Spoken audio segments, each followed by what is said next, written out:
dirinya sendiri.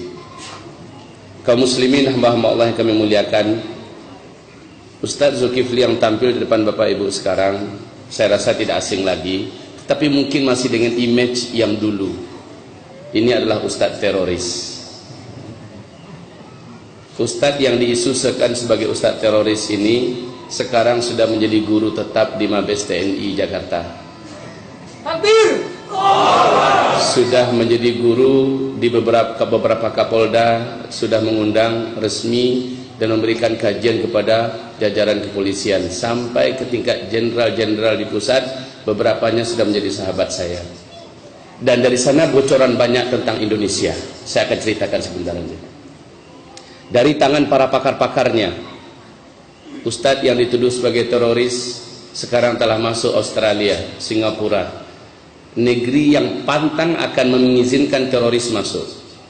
Jadi kalau masih ada yang bakat-bakat mata-mata di sini, saya sampaikan kepada yang bersangkutan, Ustadz yang dituduh sebagai teroris ini telah diterima di berbagai negara yang anti terhadap teroris dan punya intelijen tinggi, bahwa semua dusta yang Anda katakan tetap basi di bawah permukaan. Ya. Jadi hamba-hamba Allah yang kami muliakan, bahkan saya dapat pesan dari Mabes TNI, Ustadz Zul, siapa yang mengganggu antum besok kontak kami. Ini minta maaf kalau ada yang masih nuduh-nuduh saya sebagai teroris. Insya Allah dapat berhadapan langsung dengan yang paling penting di negeri ini. Hamba-hamba Allah yang kami muliakan, beberapa tokoh jenderal kita, termasuk yang masih purnawirawan dan masih aktif, mengabarkan tentang Indonesia, bahwa 2018 Indonesia bukan lagi negeri yang aman untuk di tempat tinggali. Bukan lagi 2020 tadi dikatakan oleh Ustaz Siddiq. Sekarang kita akan masuk 2016.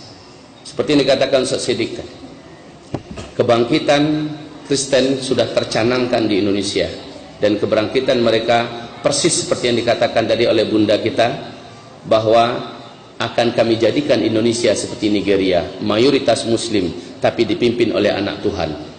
Dan Ahok telah menampakkan giginya dengan sangat berani dan garang di daerah yang paling kuat Islamnya dan juga paling kuat maksiatnya, DKI, pusat ibu kota pemerintahan Indonesia, dipimpin oleh seorang Kristen.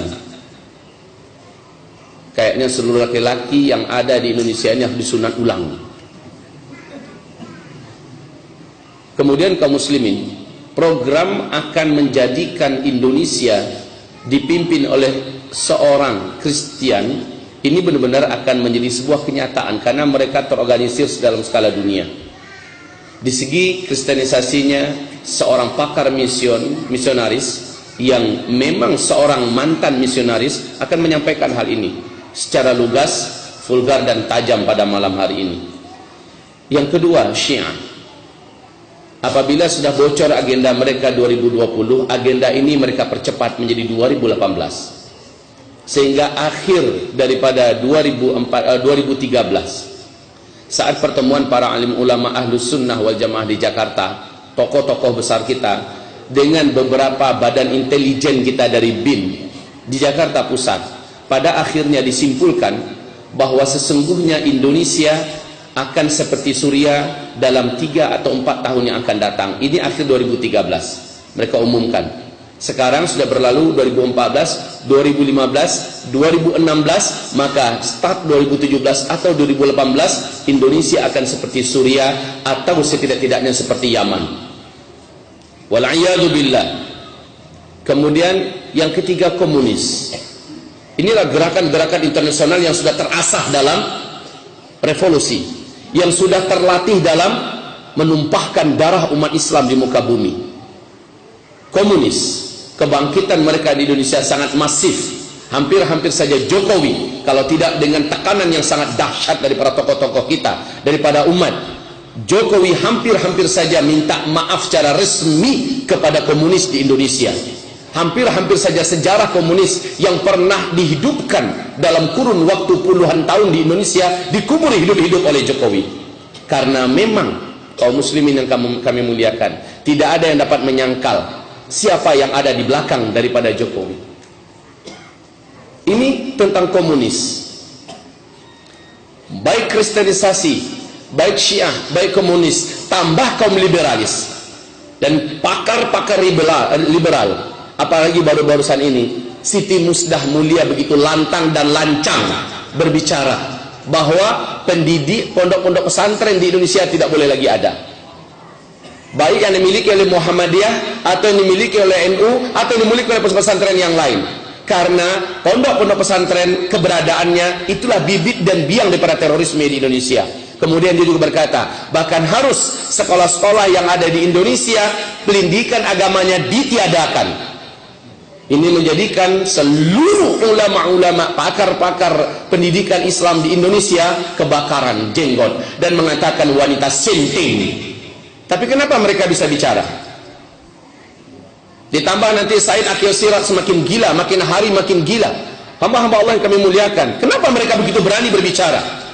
Kenapa orang-orang sinting pada berbicara di televisi pada hari ini? Jamaah, oh jamaah.